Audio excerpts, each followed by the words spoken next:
Thank you all for joining us today for this workshop on how to publish your thesis and dissertation workshop. Joining us are Dr. Tony Rapetti and Dr. Janet Dufek. They will be answering your questions about how to turn in your work into publishable material. I'm going to hand it over to them for introductions right now, and then we will begin taking questions. So Dr. Dufek, would you please start us off? Certainly. I'd be happy to do so. Welcome, everyone. My name is Janet Dufek. I appreciate that introduction, Jessica. I am the Associate Dean in the School of Integrated Health Sciences. I'm a professor of biomechanics in the Department of Kinesiology and Nutrition Sciences. I also direct the Interdisciplinary Health Sciences PhD program. I've probably mentored as many as 25 PhD students over my career and hosts of master's students. Our goal is is to publish the research. And I understand that's often a challenge for students, and I commend each and every one of you that has taken the time over this week to participate in the writing boot camp. So with that, and again, I'd like to welcome you, and I hope that we can lend some insight to you. I'd like to turn this over to my colleague, Dr. Rapetti, who I know is very, very prolific with the pen, because if I watch UNLV today, I keep seeing new presentations and publications on a bi-weekly basis. Dr. Rapetti. Thank you, Dr. Dufek. I don't think that's true, but with that much publishing, but I am Dr. Tony Rapetti. I'm in the College of Hospitality. I am an associate professor here in the college. And so I do publish on a regular basis, very different than what Dr. Dufek publishes, but we are required to publish also, just in a different field. My specialty is the finance area, but business finance. So not personal finance and not stock markets, but I do more business operations. So most of my research centers around things that can affect the performance of a firm and how to make sure that firms stay sustainable, which can help employees, keep jobs and things like that. We are in an extremely tough time, like everyone is in our industry. The hospitality industry has been hit the hardest of every industry right now with COVID. So we're in a little bit of a new era. We do see some potential research coming down the pipeline for this, whether it's good or bad. Both Dr. Dufek and I did this presentation last year or last spring. Can't remember if it was last fall or last spring. It all blends together now. And so hopefully we can answer your questions and give you some guidelines. I will state that I come from an applied field.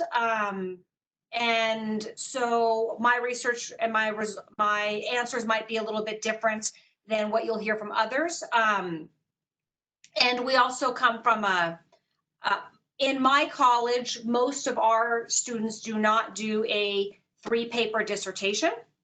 So if that will come up in this conversation, some of the things we talk about will be different under that scenario. So I just want to point that out. Great. So a lot of the students right now that are participating in writing boot camp are in the beginning stages of writing their thesis or dissertation, or they're cleaning it up, right? So no one has completed their dissertation. In this stage, are there things that we as students should be thinking about if we are interested and we're confident that we do want to publish right now while we're formatting and structuring in the early stages? I'll take a crack at that one first. So by raising of hands in chat, could I see how many of you are writing your dissertation? Do you know where that little hand thing is? Down or video, okay. And if you're not on camera, you can turn on that hand icon in more options and raise your hand. I think you can do that. And then how many of you are masters? So I'm not getting much of a response there. Yeah, you can just type in what you want, and I'll kind of keep an eye on the chat and get an idea.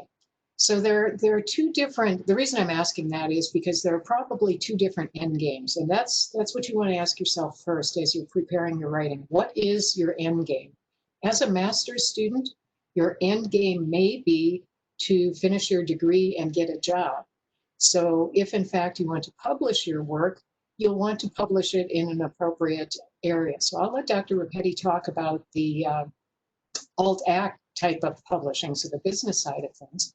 But again, for a master's student who may be looking forward to the next phase of their education, you may be looking for publishing your work in a journal that's appropriate to the area of study. Dissertation, PhD, EDD students, doctoral students, again, what is your end game? Are you looking to land an academic position? Are you looking to land an alt-act position? Or are you looking for a postdoctoral position? Any of those next phases in your life should influence what you do and how you target the published work or the written work of your thesis. Dr. Rapetti, anything to add? Yeah, so I agree, but I'll follow up with, I think the question was, what should you worry about now? And in terms of publishing, in my personal opinion, what you're going to publish afterwards will look completely different than what your thesis or dissertation looks like right now. The topic is exactly the same. And so you want to make sure that you're researching a topic that is publishable if that's what you want to, if you want to do. If you're going into the business world, you want to make sure it's applicable, obviously, to the business community. It may not be publishable in an academic journal, but it may be very applicable to industry. But in terms of formatting, I look back at my dissertation and I pretty much threw all of that out the window when I went to publish it, because you're not going to, your dissertation is going to be, I think mine was 120 pages or something stupid. So your guys's are going to be, you know, some of them will be longer than that. Some will be about that. No journal is going to accept something that long. And so when you talk about formatting and stuff, nothing you're doing right now is going to be in the journal perspective, except for in each of your fields, you have a general structure that you should be using. So, you know, introduction, literature review, methodology, results, conclusions, or discussion is very common in our field. And so obviously, when you write your dissertation or your thesis that way, your paper will be written that same way. So that structure will stay the same. But in terms of the sentences and how you construct the sentences and how you format it, that's going to be completely different for any journal you go to compared to your thesis or your dissertation.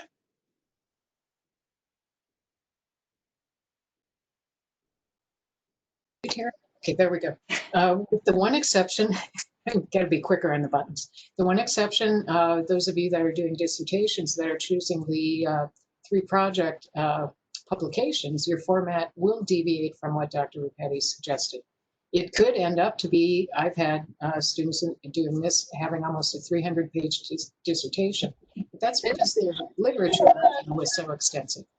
So if you're doing the 3 pubs, is somebody not muted? I'm getting feedback here. Sorry. So if you're doing the 3 pubs, you'd start with an overarching introduction. You'd have a thorough lit review. You would have project number 1, a bridge, project number 2, a bridge, project number 3, and a summary. Now, those projects can be written in publication format. So at that point, you could, in fact, target specific pubs. And just a caveat for those of you that are choosing this, in order to actually confer your degree, if you choose this format, it is graduate college policy that these papers must be minimally, if they're not published or are in press, they must at least be submitted by the time you confer your degree.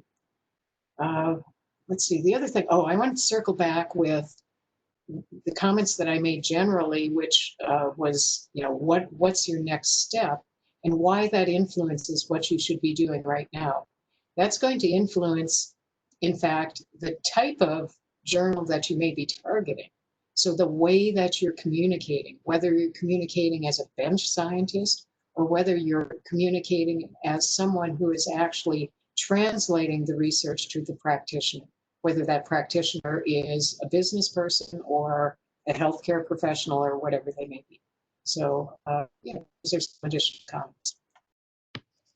Right. So what I'm hearing from the advice is that if we know we want to convert our thesis or dissertation into articles, we should already have in mind, and it sounds like Dr. Dufek, you mentioned it's actually policy to have them submitted into certain journals. So we should already have in mind we want to submit to journals A, B, and C. So that can kind of guide us or form some sort of path. But what happens if students are, some of us are interested not necessarily in publishing articles, but perhaps book chapters or books? Are there any differences there? What are the strengths or weaknesses, pros and cons of the different types of publications when converting specifically our thesis or dissertation? Is one easier than another? Okay. So I'll just, sorry, real quick. That is not very common in my field.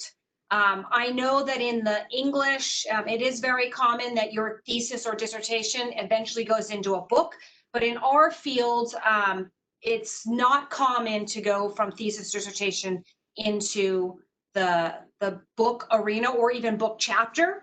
As a matter of fact, it doesn't really even count toward tenure when you're an assistant in my field. Every field's a little bit different. So you need to know your field and you need to know what it counts for. Now, that doesn't mean it's not valuable. In my field, once you become tenured, then books and book chapters become much more important. But it's not based off generally off your dissertation. Again, that's very specific to our field. Okay, so let me preface my comments by saying, like Dr. Ripetti, this is something that is rather, in one sense, foreign to me, but I will make some general comments of guidance. One is, I would strongly suggest that you seek guidance from your graduate coordinator or other leaders in your home department for units such as English or history, or where your end game is a book. The other piece that I've heard discussed, and again, I don't know a lot of the details, but that it often takes a long time to move from dissertation stage to actually book publication. And I believe there is some common guidance to be sure to embargo your work during that time so that it cannot be lifted, so that you protect it in some academic way. And again, I'm sorry that I don't have more experience or guidance to give you, but I will strongly suggest that you reach out to faculty in your home division that do have the model to address the book chapters and how this eventually, or entire books, or pieces of creative work, such as a play or a musical score or something like that. And it sounds like a lot of this is also very program specific, right? So just as our style of writing is different in each school of thought or department or program, as such as the thesis or dissertation. And we do have a couple of questions coming into the chat. So it looks like Latoya is asking if anyone is planning on a 3-paper route. Please feel free at any moment to communicate amongst boot campers and pair up to share ideas if anyone is going that route. So one question.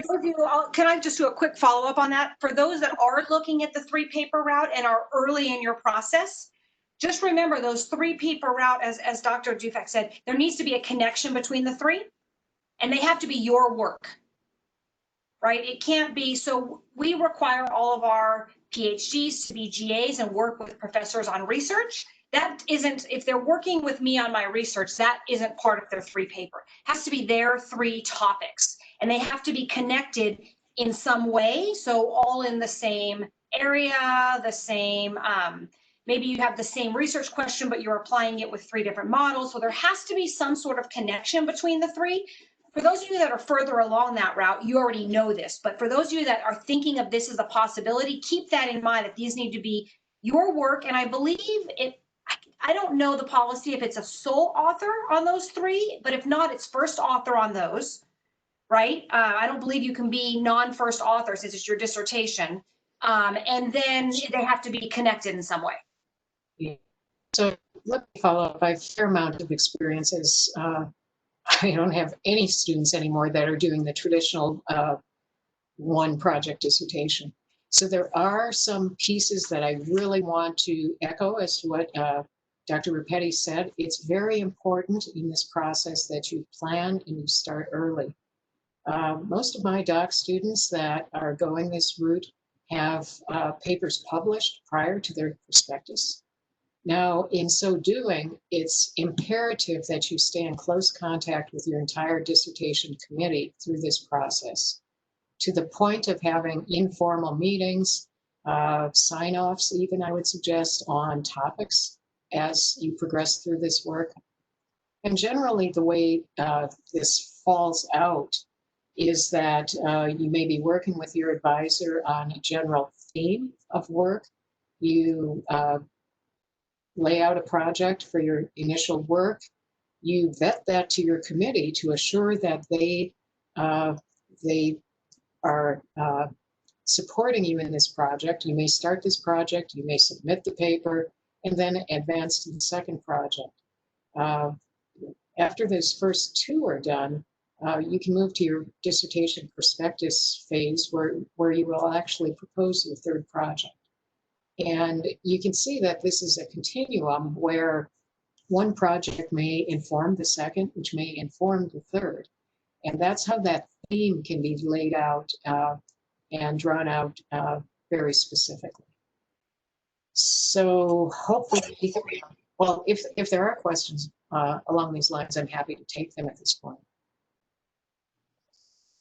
Yeah, if anyone has a question regarding the three dissertation article, you can shoot them directly to me, or we can circle back to it. I do see some other questions coming in to the chat outside of the three article dissertation. But in summary, what I'm hearing is there needs to be that thread that interconnects all three articles. So that's very, very important. That's advice that I even got from my chair when I was considering it. And then I ran back to the traditional format.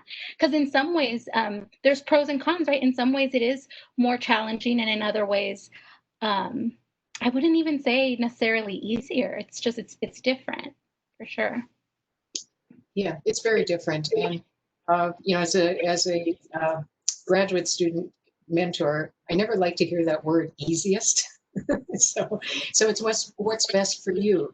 And I'm seeing a question in the chat, which is, what if your end game is to keep your options open professionally after the defense of your dissertation?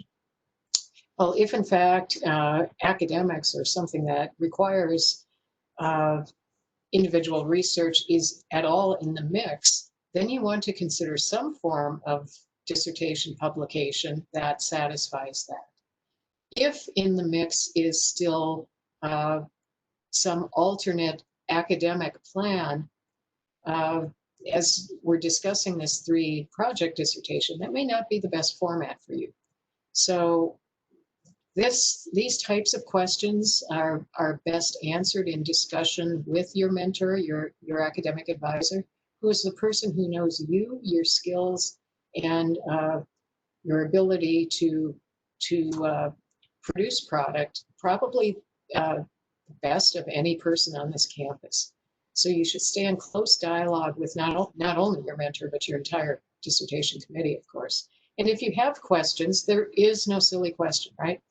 If I, as an advisor, I can't answer the question, I reach out to the graduate college and we'll find an answer for your question. Okay. So I have some that were sent to me directly or privately. Is there a certain time frame that we should start considering publishing after the defense or before? So you should actually, in my opinion, be considering it along the way. When you're picking your topic, you need to make sure that your topic is, even if you're not going to go that route, is, you know, we say publishable, but and from that perspective, it's a matter of, is it the topic that needs to be studied, right? And publishable is usually an indication for that. Now, some of you in our field, students can go all the way through that and then unfortunately get results at the end that are not significant, which can be very heartbreaking for some of them. But we don't hold, like, that may make it not publishable from their perspective, but still very valid if it hasn't been studied before. And so it's not the topic wasn't good. It was just that the results came out, you know, that opposite of what they thought was obviously going to happen for their hypothesis. So I think you need to be thinking about it along the way. You know, it also helps that when you're done with your dissertation, if you know what journals you want to go toward, you can sort of jump right into those instead of waiting. You don't want to wait too long after. So especially if you're going into academia, that I remember my first year in academia, I didn't have a ton of time to research. I was at a new school doing new preps. It was a research school, but I was also teaching 3 classes a semester. So that was their policy. And so research to them, while it was important, I had to get my classes done, right? And so having that pipeline of research there, so my dissertation ready to go, knowing what journals it was going to go to, being able to sort of step into that helped that process a little bit quicker. So, Jessica, could you repeat that question? I had some thoughts, but I want to make sure they're on target here. So as far as, I guess it's, the question is more so geared, when is the appropriate time to submit for publication, before or after you've submitted your, you've defended? Okay, so master's student thesis, that's going to be after you defend because you will have no approved document. Doc students, depending upon the format, if it is the multi-project, you will likely have submitted some of those projects. And then the final paper would be written up in your dissertation format, but that typically is not submitted until after the defense. It's ready to go. I mean, the day your culminating experience form is signed, you can drop it out and get it out the door. Dissertation, one project, that is typically, once again, after the defense, because there's no degree completion requirement tied to that, and because you have to have an approved document. So I hope that helps. One other comment that I'd like to make that we have not addressed yet is that there are different tier levels of journals. And this is something for you to consider. You know, Dr. Rapetti and I have repeatedly said, understanding or doing your homework and targeting the journal that you'd like to submit your work to. As an academic, we always like to see our work in the most appropriate top-tier journal. Now, it may be more appropriate for you for, given the results, and Dr. Rapetti commented on, you know, often it's difficult to publish non-statistically significant findings. However, it's becoming more, I think, more readily common across disciplines that there are some student geared journals that exist. And those are much more, oftentimes much more, what's the word I'm trying to seek? They're more favorable to the non-significant results simply because they're trying to encourage a student to learn the process of, you know, scientific inquiry. So you may not be penalized for your results as harshly as you may be in a top tier, high impact factor journal. So those are some other aspects to consider as well. And I'll just do a follow-up to that not significance. I've actually had 2 papers published that have had not significant results. They were not off my, one of them was a subset of a data in my dissertation. And both of those went into what we consider tier 2 journals. So they weren't top tier journals, but very important to industry. So one of them was, again, a subset of my dissertation. So my dissertation and a bunch of subsets within the dissertation all found significance, but there was this one group that did not find significance. So it was sort of, from an industry perspective, it was important to understand why this one group wasn't finding a significant effect where the others were. And then the other one is actually very applicable right now, and it has to do with the effect of smoking bans on revenues. And so it is a not significant result that we think is very important to industry, because industry is in this battle of, do we go non-smoking or not? And the fact that there was no significant effect on volume is very significant to industry, right? And so there are times when not significant results, as Dr. Dufak said, can be published. You just have to know what they are. And again, these were tier 2 journals, not tier 1, but still a publication and still getting the information out there to the audience that it intends to have it. That's a really great example, Dr. Petty. What might seem as not significant from one perspective is really significant from another. Dr. Dufa, can you confirm whether or not the 3-article dissertation route requires submission to certain level of? I have never seen that in writing anywhere. So outside of the fact that it must be a referee journal. So that means you as the author submit your article for publication consideration. That manuscript then is sent to people who have knowledge in your topical area to review for its scientific or academic credibility. So as long as you're submitting to a peer-reviewed journal, I believe those are the minimum criteria that the graduate college will accept.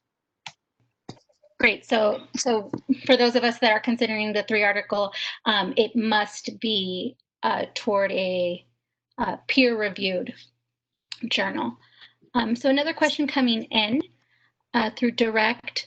What strategies have you implemented yourself that work really well for publishing? And if there's any strategies that have not worked as well? Let's see. Well, what works well in some areas may not work well in others.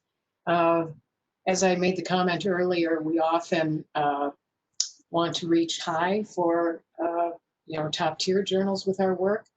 But it's important that if you realize that your research may not be the strongest, it may be just an offshoot of something, it does not make the most sense to try to approach the highest tiered journal. You also should become very familiar with the aims and the scope of the journal. It may be the strongest research study ever, but it's not under the auspices of the scope of the journal. So for example, in my particular area, I'm doing clinical research, and I do not include a patient population as one of the comparators. If I do the work totally with healthy young college students, I had better not waste my time submitting to a particular clinically based journal. And I could identify those by title, and I should know what those are. So strategies that work well, I will say, it's not a one draft and send it out the door sort of thing. Even as a person who's done this year after year after year for a lot of years, I will say that almost to the individual paper, by the time a paper is published either online or in traditional form, and I read the paper that I wrote, I invariably look at this thing and say, I wrote that? I could have done better than that. So the process is iterative and somewhat circular in that we should always be learning from our previous works. And another strategy is, and I'll touch upon this and then I'll shut up. We had mentioned the peer review process.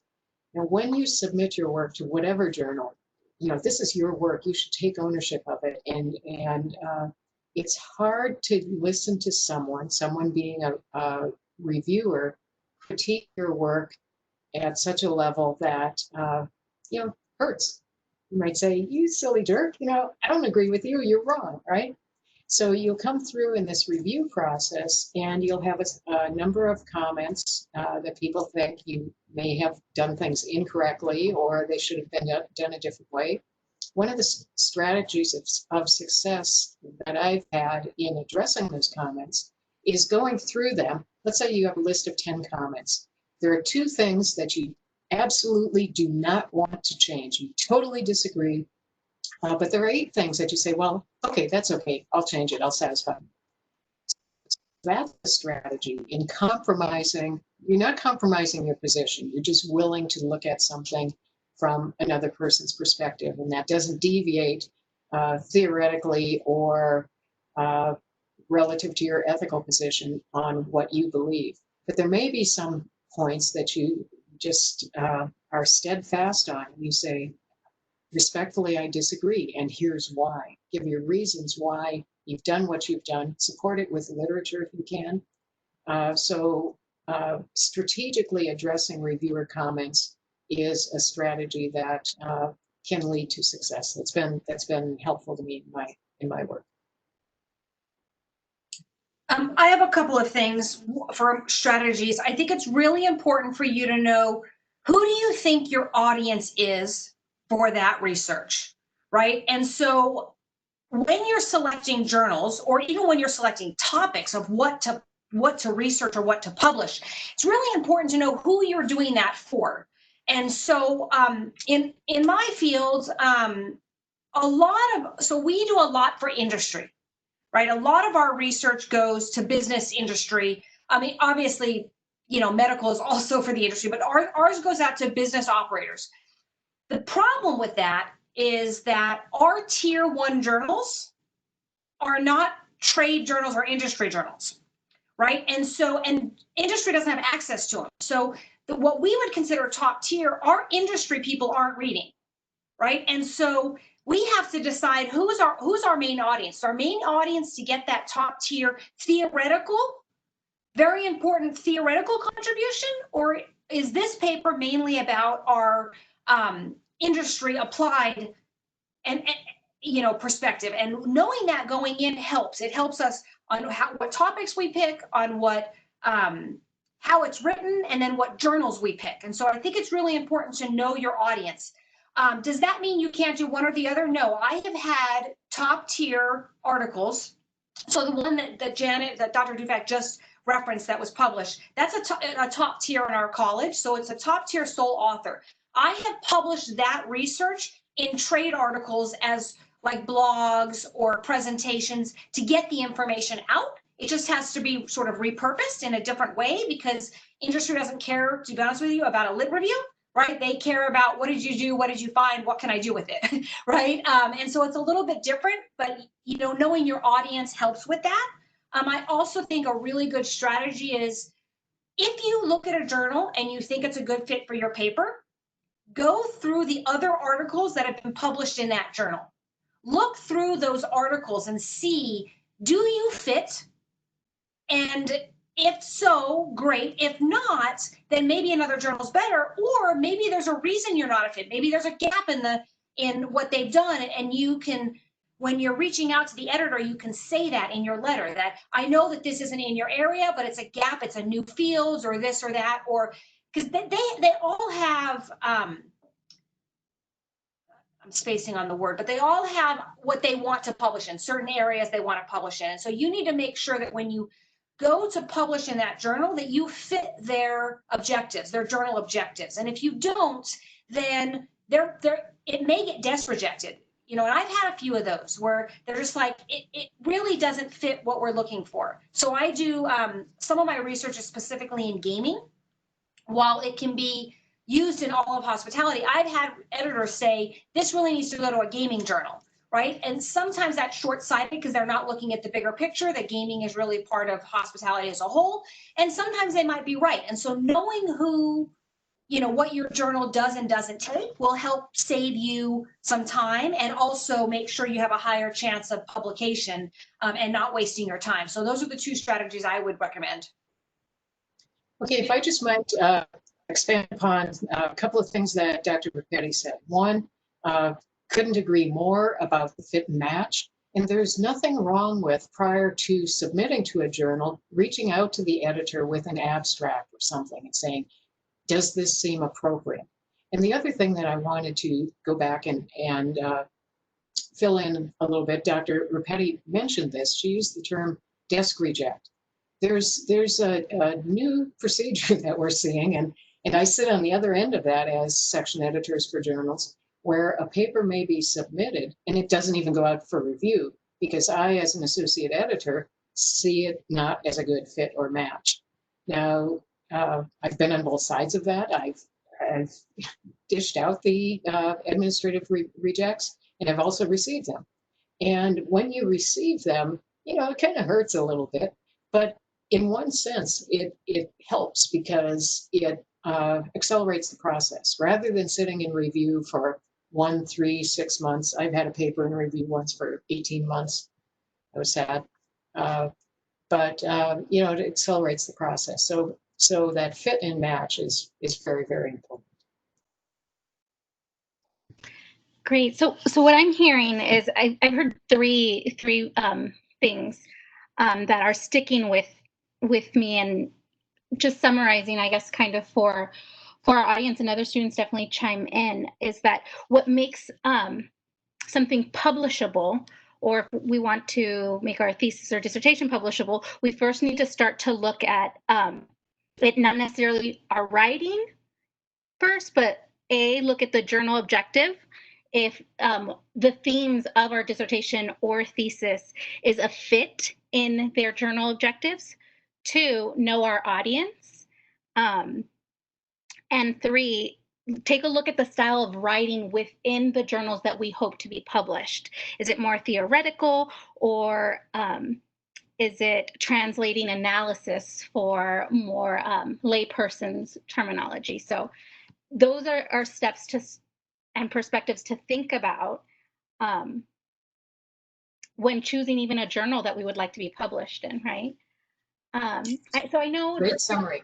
Thank you. So just a second, Dr. Rapetti, I know, did you want to add something? Yeah, I just wanted to say real quick, something we haven't touched on that I think is really important. And it's one that I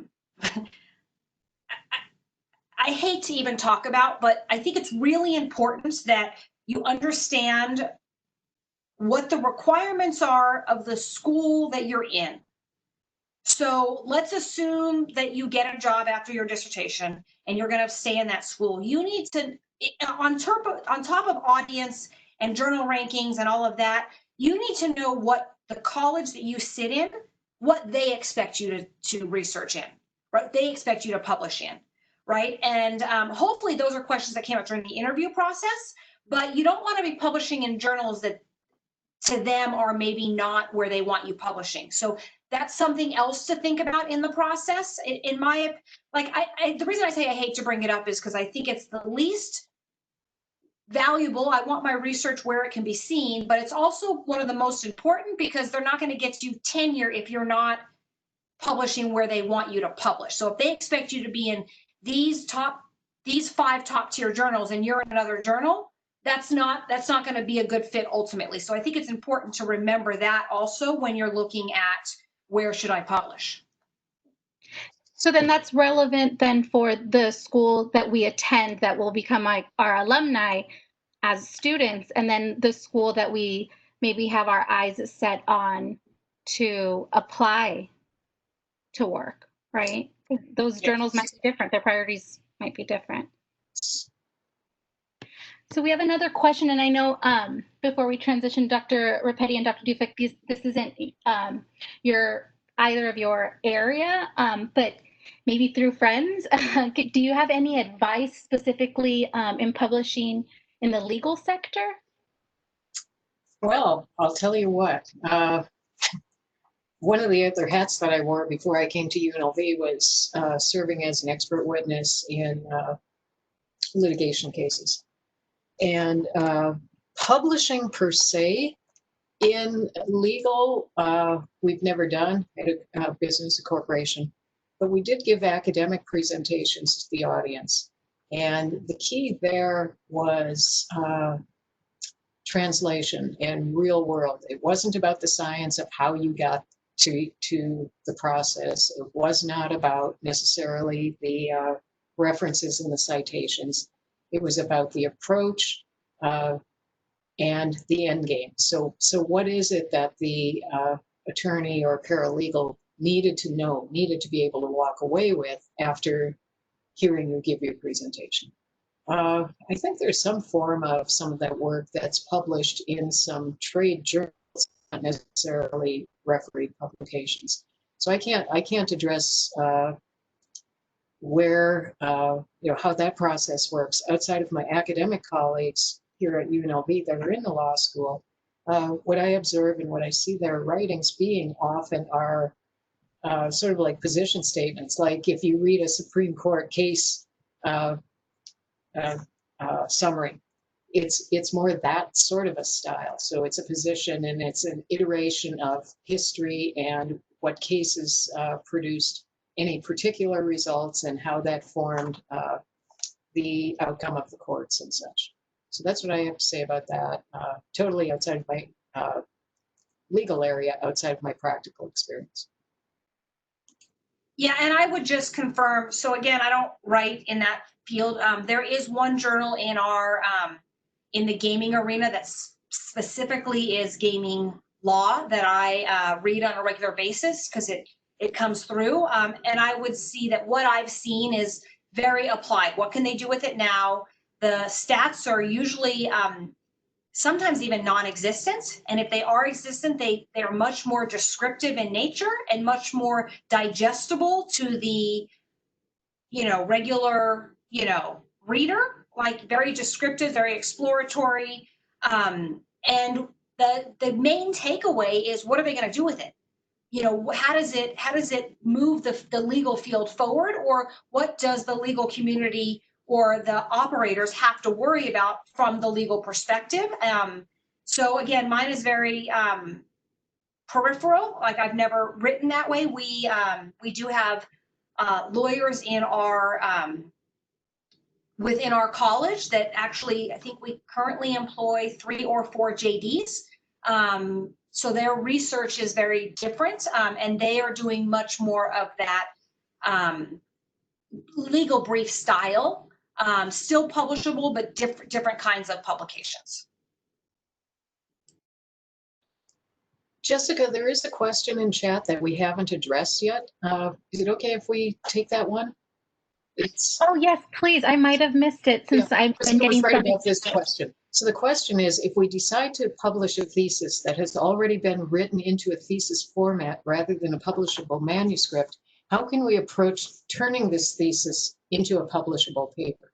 I think, first of all, that's an excellent question. Those of you that are in the thesis route right now, you'll be satisfying your 5 or 6 chapter document, which, as Dr. Ripetti mentioned earlier, is typically an introduction, a lit review, your methods, your results, and your discussion conclusions.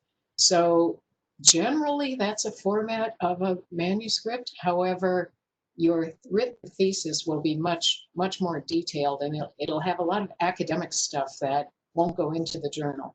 So there are some keys to pulling out the important pieces. One is you're going to have a research question. That's written for your thesis. That can go into your manuscript. You're going to have a hypothesis or hypotheses.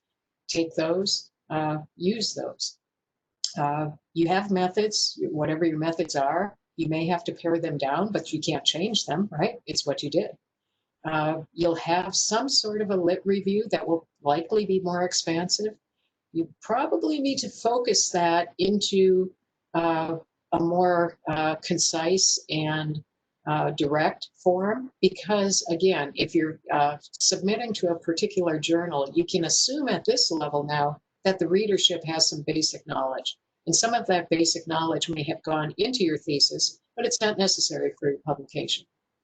As far as the results and the discussion and such, obviously the results are what they are. I received advice in my early academic training that I think it is almost imperative in writing the formulating the results and the discussion. And the way I was trained was, okay, so you have your results, go ahead and create your tables and your figures that summarize those results, and then write the prose around them, right? And then as far as the discussion of the results and the conclusions, what are the takeaways? What are the important pieces? What are you adding? What gaps still exist? So it's going to be the process of pulling out those salient pieces out of the work that you've already written. So I hope that helps address that particular question. Yeah, and I'll just follow up. You know, we're taught to write our dissertation or thesis where we start with an introduction, which just drives me crazy. I think that should be last, but it is what it is, right? And then we do our lit review to sort of build our case for here's why I think this needs to be studied. Then we do our methodology, and then we do our results, our discussion. Once you have all of that, I think it's and you're going to publication, I actually sort of work backwards. I look at what did I find in my results that's most important? What did I find that I think is publishable? Because you might have multiple research questions, and you know it might not be all in one paper. It might be multiple papers. Maybe only one or two of those came out. So I actually start with the results first and then build backwards. Here's my results that I want to get published, and then here's the lit review that's needed to go with that, and then here's the introduction to build that story. So you're not changing anything. You're picking the most important pieces. I will also say that the one thing to keep in mind is please do not be connected to your thesis like it's your baby or your dissertation for that matter. We have a tendency, you spend 3 years of your life, in that process, right? Sometimes longer, depending, sometimes shorter. But, when somebody says you really need to cut this down, right? Or you really need to cut this out, you're like, oh, you can't do that to me. I spent so much time on that. Don't take offense to that. You're going to have to learn how to cut some things out without taking it. Doesn't mean it's not good. It just means that, again, your audience for your thesis is a much different audience than a journal audience, right? And so kind of keep that in mind, that it's really, don't be too connected to it. That being said, while we talk about doing your thesis timeline right away, it's very important, but I think it's also important to take a step back from that. So, and this is true of publishing also. When you get the reviews back, so Janet's much nicer than me. I don't get my feelings hurt when they give me reviews that I don't agree with. Usually I'm like, you're not a very smart, blah, blah. Yeah, that's usually what happens in my world. And then I have to go back and go, okay, maybe they're right here, they're not right here. But I read those and then I take a step back and see how it fits in. And then I make some changes and I give myself time, right? Many of you, I mean, I'm sure we've all done it. You've done an assignment right before it's due and you turn it in, right? You don't want, in the publishing world, you don't want that to happen. You want to be able to sit on it and go back and look at it. And by sit on it, that may only be a week, that may be a couple weeks. So when I wrote my dissertation, again, I was going out into industry, into academia, and I was teaching, and that was important. I had a stream already going with some other papers. I didn't touch my dissertation for a couple months from a publication perspective. More so, I just didn't have the time. But when I got back to it, I was able to look at it with fresh eyes and see what was really important and not what I thought was important. And so I think that helps also. Again, keeping in mind that you've got to get the publication wheel going, but if you've got some other streams going on, you've got some time to do that. Well, I'd like to thank both Dr. Dufek and Dr. Rapetti for joining us today. I know a lot of us have another workshop coming up. But if anyone has any questions, please, boot campers, email them into Nev or to the Grad Rebel email. I know for me personally, for those, I'm just kind of starting off with my proposal, but for those of us that don't even know where to start, a good place would be, pulling from the advice from Dr. Dufek and Dr. Rapetti, and that would be to ask our dissertation chair and our committee, hey, what are the important journals in our department, right? Especially for those of us that know we want to eventually publish our thesis or dissertation. Thank you again, everyone, and have a good Monday afternoon.